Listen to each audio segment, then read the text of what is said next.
de Juan Francisco Cali con Carlos Gajardo y con Quique Mujica. Quique, Carlos Gajardo nos propone que hablemos del secreto bancario. Estamos hablando de la ley de inteligencia económica. Que es la obsesión de Carlos. Una de las obsesiones. Sí, una de las obsesiones. La ministra Toá, la ex ministra Toá, el otro día vino a Tele 13 Radio y defendió mucho que la ley de inteligencia económica era muy importante. Sí, pues muy importante, sobre todo por el tema del crimen organizado, y sobre todo porque parece que hay consenso. Juan Francisco trabajó en seguridad, toda la fiscalía, que hay que el ataque que sirve contra el crimen organizado es agua arriba, no es la última milla. Claro. O sea, si se acaba el negocio, se acaba el interés de la delincuencia, así de simple.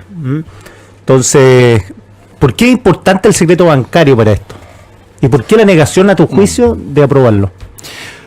No, a la segunda pregunta inexplicable, yo francamente no lo entiendo, ¿no?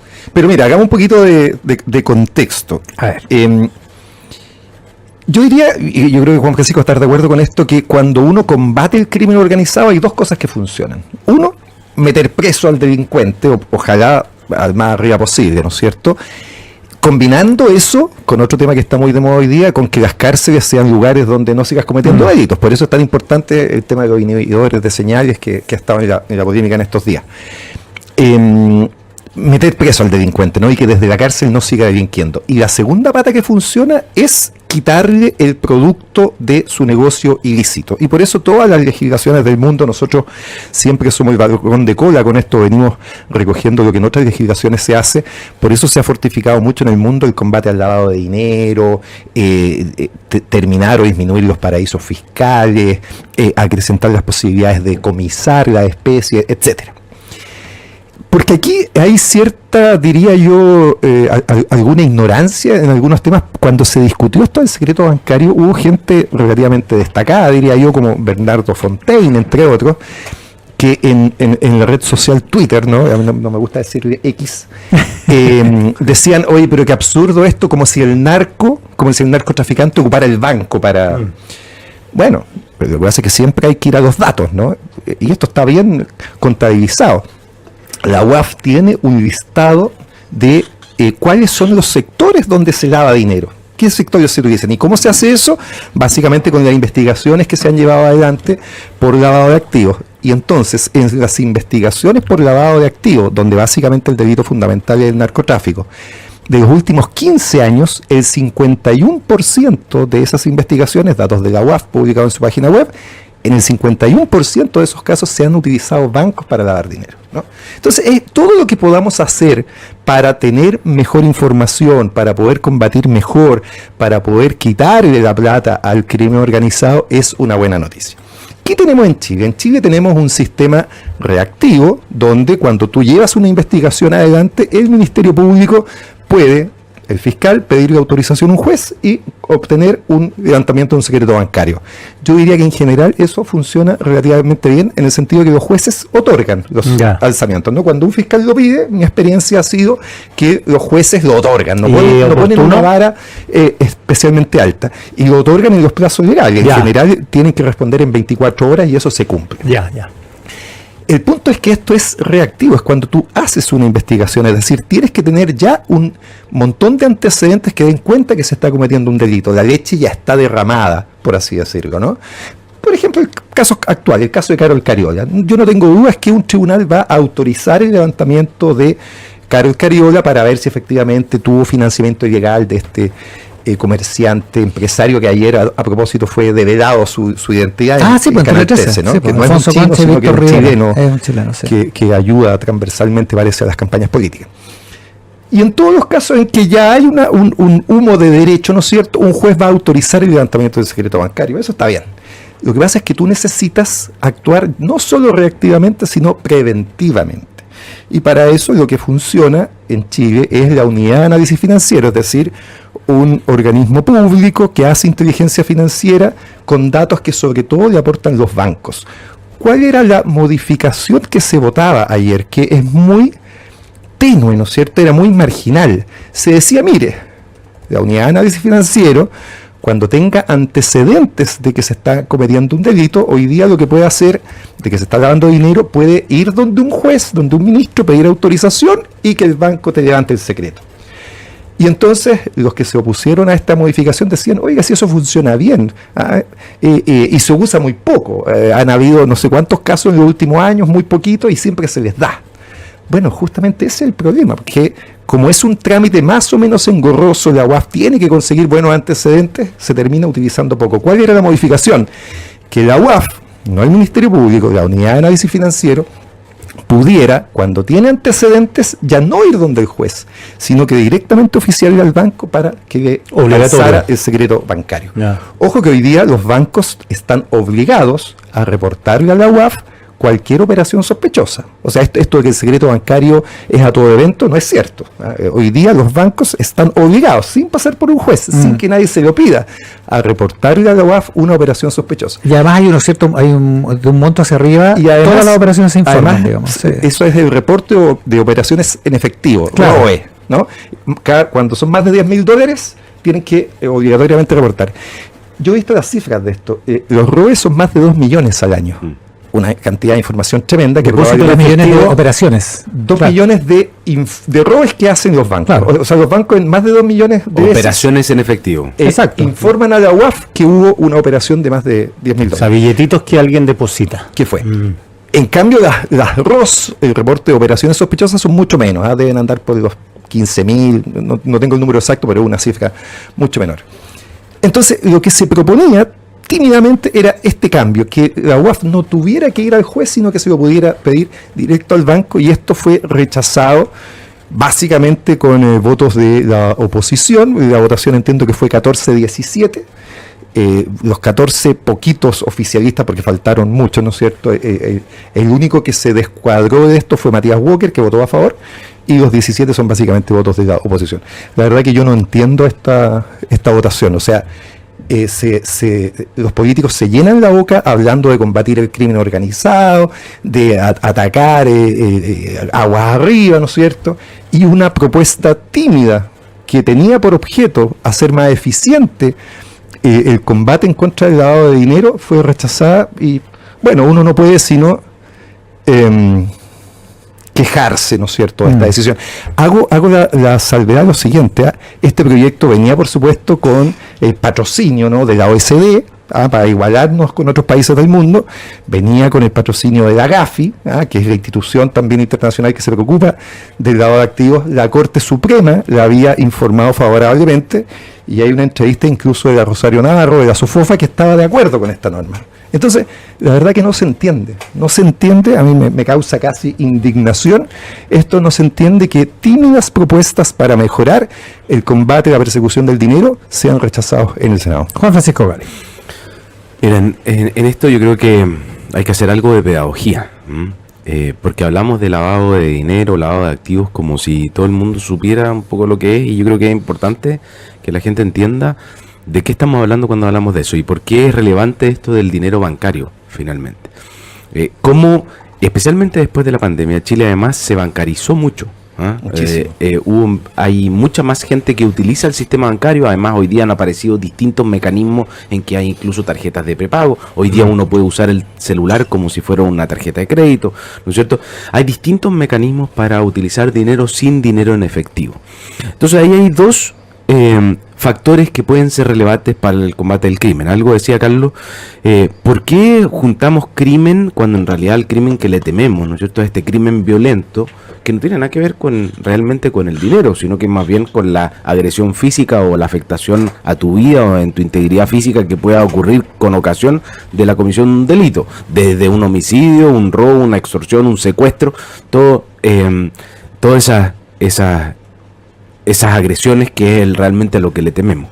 Bueno, porque lo que se ha determinado y la mejor práctica que hemos visto es que para desarticular ese tipo de organizaciones criminales que muchas veces se involucran en delitos violentos como esos, como el homicidio, como el secuestro, como la extorsión o incluso como el robo violento, no solo hay que atacar y buscar a los responsables de ese delito, sino a la empresa ilícita que está detrás, al que finalmente obtiene los beneficios de la comisión de esos delitos. Les voy a poner un ejemplo súper cotidiano, quizá.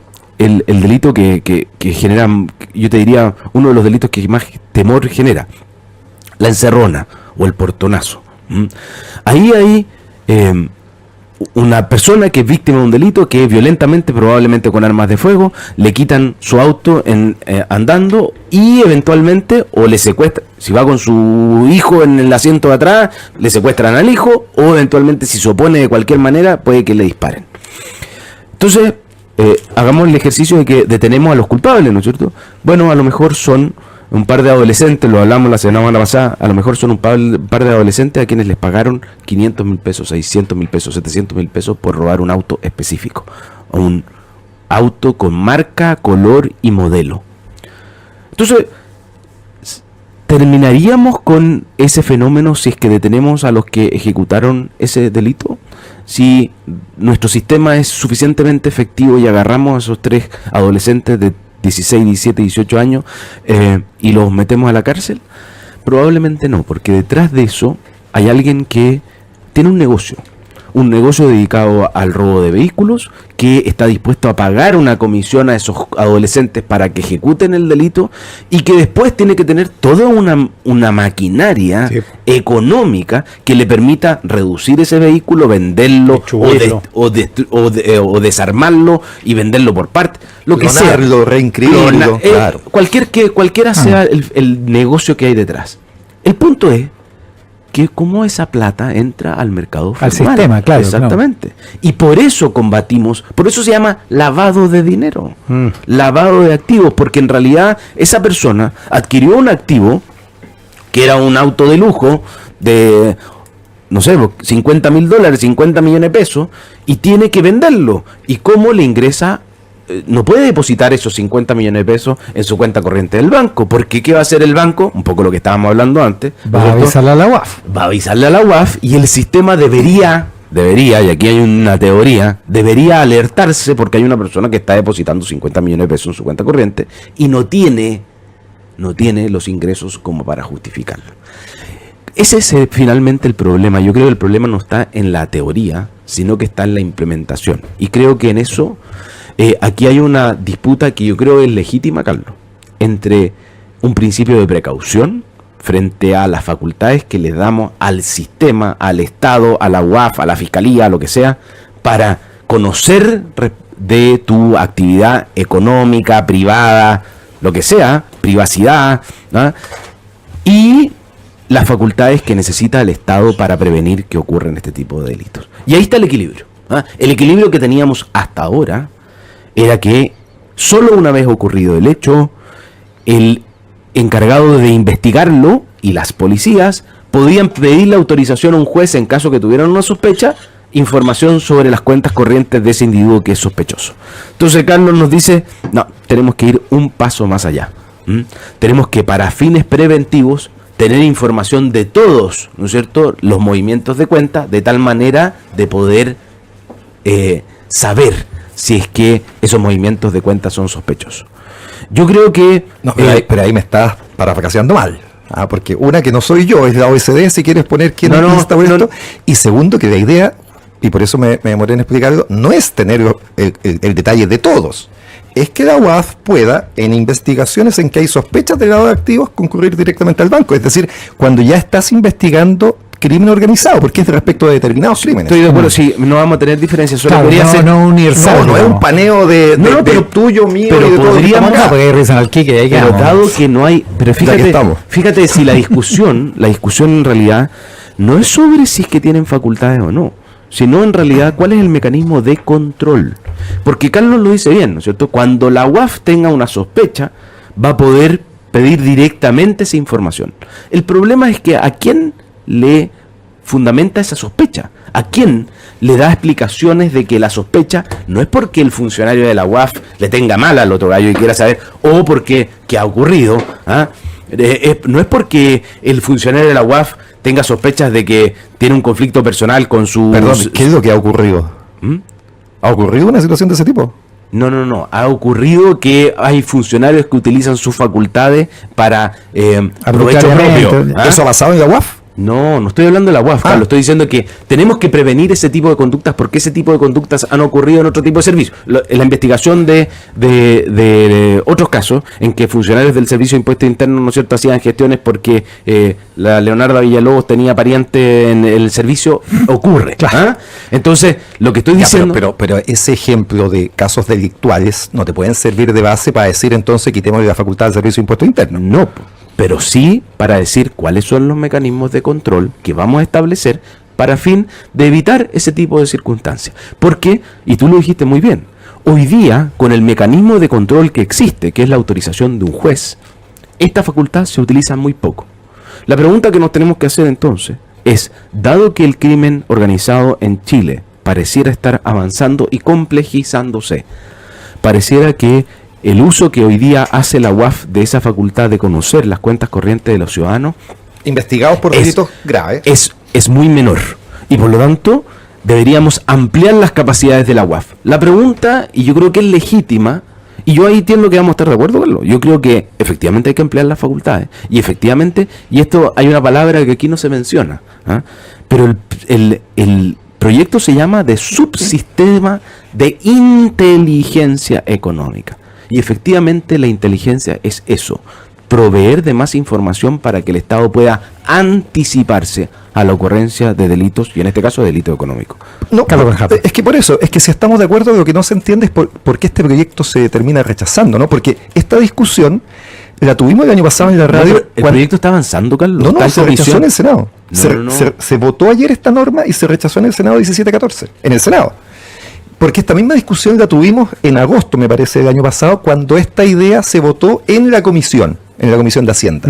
Y ahí se aprobó 3-0 con 3 votos de la exconcertación y 2 abstenciones de senadores de derecha. Pero ahora se votó ayer en sala y se rechazó 17-14. Y ahí está la votación publicada y qué sé yo. ¿Y ya no tiene vuelta? ¿Se puede reponer? Yo creo que puede haber comisión mixta, puede haber veto, puede haber algo, no tengo idea. Puede haber veto, sí. Pero en la medida, lo que pasa es que la votación está súper uniformada, porque está toda la centro derecha votando de una manera y toda la centro izquierda votando de otra, salvo, como digo, Matías Walker, de Demócrata, la senadora Rincón, no estuvo en la votación ayer. Entonces, si está esta tendencia política, esto no tiene vuelta, digamos, porque la votación que hagas te van a rechazar, se haga en el próximo Parlamento. Igual.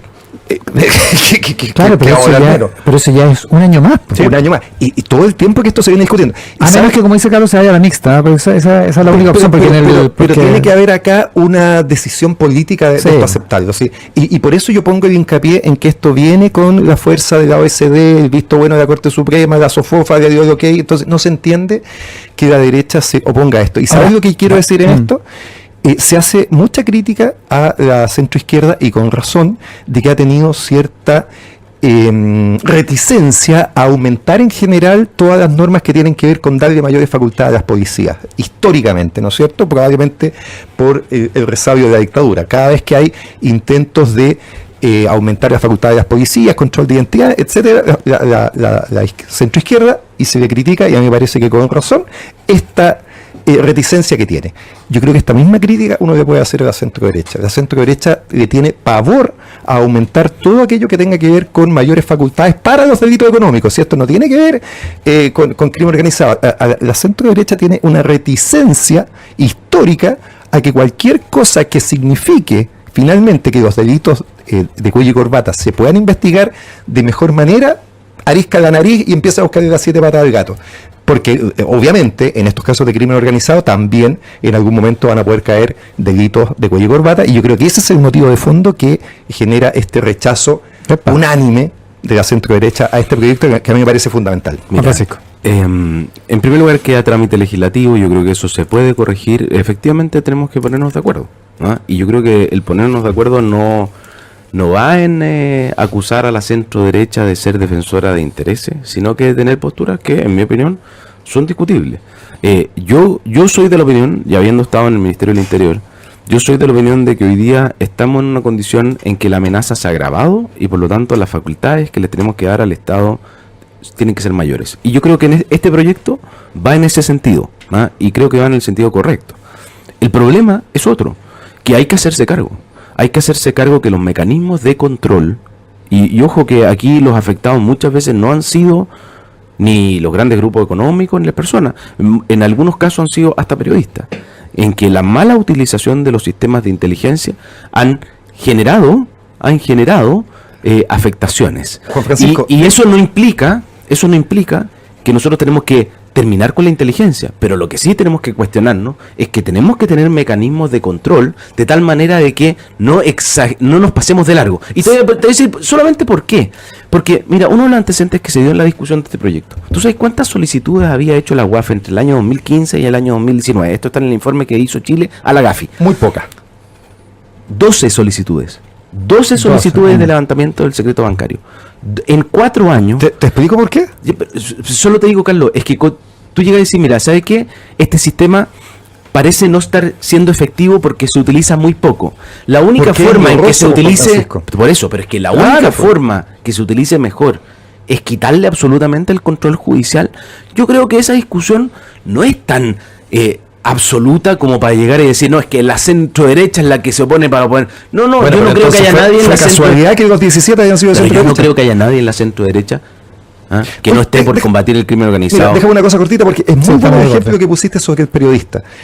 El ejemplo que tú pones es un caso con control judicial, que es el famoso caso Topógrafo, donde una policía, ¿no es cierto?, tenía que pedirle autorización a un ministro de corte para interceptar teléfonos en caso de inteligencia. El ejército, en realidad. Ahí teníamos efectivamente control judicial a cargo de un ministro de corte. Igual. Y ese sistema fue burlado igual. Entonces, no hay sistema que te prevenga de funcionarios corruptos. Hoy día ese general de ejército y ese ministro de corte están en la cárcel. Pero eso debería llamarnos a mejorar los sistemas de control y no eliminarlo. Pero por supuesto. Pero si lo que tú estás diciendo es que no lo puede hacer administrativamente. No significa eso, Juan Francisco, que por haber un ministro de corte esto ya está zanjado y hoy día sacramentado. Y cuando haya responsabilidad y mala utilización, el Estado tiene que ser firme para castigarlo, ¿no? ¿Qué es lo que pasó en el caso de Hermosilla con los funcionarios del Servicio de Impuesto Interno y de Tesorería? Para afuera, formalizados, que sean condenados, etcétera. El funcionario público que abusa de sus funciones hay que condenarlo. Pero necesitamos urgente tener mejores facultades para perseguir el crimen organizado, y eso en este proyecto se ha hecho una disparo en los pies, a mi juicio. Por lo visto vamos a tener que seguir conversando de esto, entre otras cosas porque como decía Juan Francisco Gali, queda trámite parlamentario, legislativo en este asunto de la ley de inteligencia financiera. Con Juan Francisco Gali, Carlos Gajardo y Quique Mujica hacemos esta edición de Página 13. Una revista para escuchar el cierre de cada día. Página 13.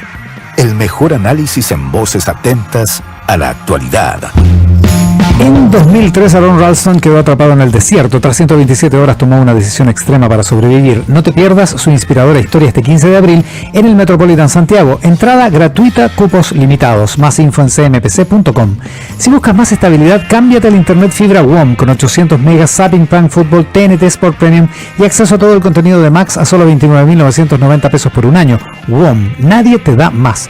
Llega a Chile Prudential AGF en alianza con AFP Habitat para que ahora tengas más alternativas de ahorro voluntario para tu pensión con Prudential AGF. Conoce más de esta alianza en prudentialagf.cl. Softland, el mejor aliado para tu empresa. Las soluciones de Softland te permitirán incorporar el más completo software de gestión y además con todo el apoyo de sus consultores que brindarán un servicio de capacitación personalizado para todos tus colaboradores. Visítalos en softland.cl. Contrata tu SOAP 2025 en santander.cl o en la app Santander y entra al sorteo de un iPhone 16. Hazlo antes del 31 de marzo y maneja con tranquilidad. Página 13. Recuerdos para este 20 de marzo con la música de los Beatles, y esta es la balada de John y Yoko, porque John Lennon se casó con Yoko Ono en Gibraltar, tal como relata esta canción de los Beatles que se compuso después de toda esta historia. Leonardo Farcas está de cumpleaños. Mira, ve. ¿Desapareció Farcas? Feliz cumpleaños, hay que decir. Sí, no, por supuesto. No me llegó la invitación, hay que decirlo. No, a mí tampoco. 58 cumple Farcas. Es del 67. En la plenitud de la vida. Un cabro. Spike Lee también de cumpleaños, pero Spike Lee cumple 78, sí. Es el Día Internacional de la Felicidad, como se ha demostrado en este programa. Estados Unidos invadió Irak un día como hoy del año 2003. Y el 2016, mira qué impresionante esto, Barack Obama fue a Cuba, ¿te acordás? Cuando Barack Obama fue a Cuba, pensábamos que iba a pasar otra cosa. Y hubo el concierto de los Rolling Stones y todo eso. Era el primer presidente norteamericano desde Calvin Coolidge, que en 1928 había visitado la isla del Caribe. Eso, recuerdos para este 20 de marzo, para terminar esta edición que hicimos con Quique Mujica, Carlos Gajardo y Juan Francisco Gali. Que tengan un estupendo resto de semana. Nos Chao, vamos que tengan rápidamente bien. a ver el partido. Que Feliz, vamos a- feliz día de la felicidad, Carlos Gajardo. No, Chao, que le vaya